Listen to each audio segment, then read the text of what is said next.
Oh, you're good. Hey friends, I am so excited that you are here with us today. Have you ever heard of two people's names that sound kind of the same?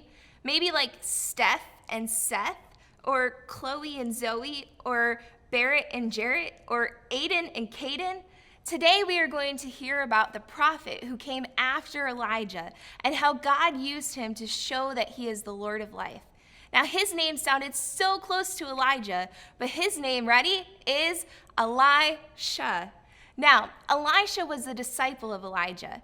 When Elijah finished his ministry on earth, God took him up to heaven in a whirlwind. Can you imagine watching your friend go up to heaven like that?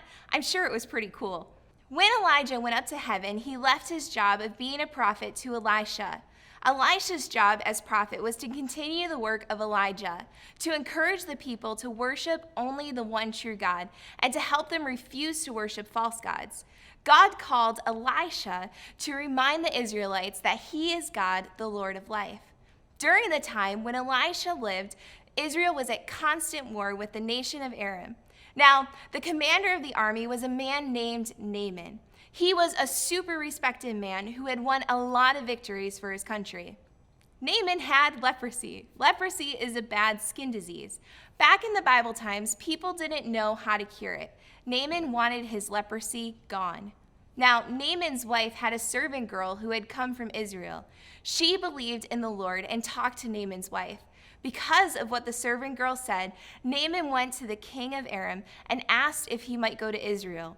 The king was desperate for his great commander to be healed, and he was even willing to let him go and ask the enemy for help. When Naaman brought the letter from the king of Aram to the king of Israel got so upset that he tore his robes. That was because the king knew that he didn't have the power to heal Naaman. Only God, the Lord of life, could heal him.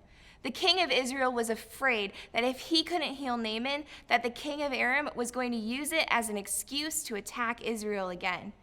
Elisha heard about the king and Naaman.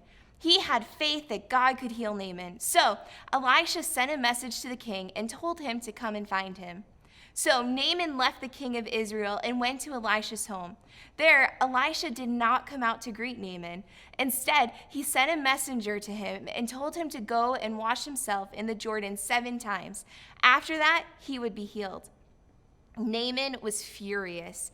He had traveled a long way to meet Elisha, and he had thought that Elisha would come on out and call the name of God and that he would be healed. Naaman was insulted because he also thought that the rivers of Damascus were better than any of the waters of Israel. Naaman wondered, couldn't I wash in them and be cleansed instead? So Naaman left Elisha's house in rage. Naaman's servants convinced him to go and wash himself and be cleansed. So Naaman went to dip 7 times in the Jordan River, and as Naaman began to dip himself in the water, his skin was healed and he was made new. Naaman was healed. After he was healed, he went back to Elisha and said, "Now I know that there is no God in all the world except in Israel." Naaman showed that day that it wasn't just his body that had been transformed, but that his heart had been transformed too. Naaman received a new life physically and spiritually as he trusted in God.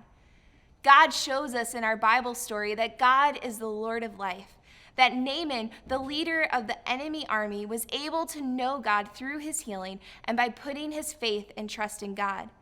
God still offers us true life today.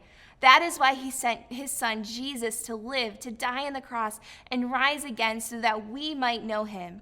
When Jesus came to earth, he said that he came so that we might have life to the full. He is the Lord of life, and he offers us the fullest life that we could ever ask for. There is no place in the world where we can receive life except through him.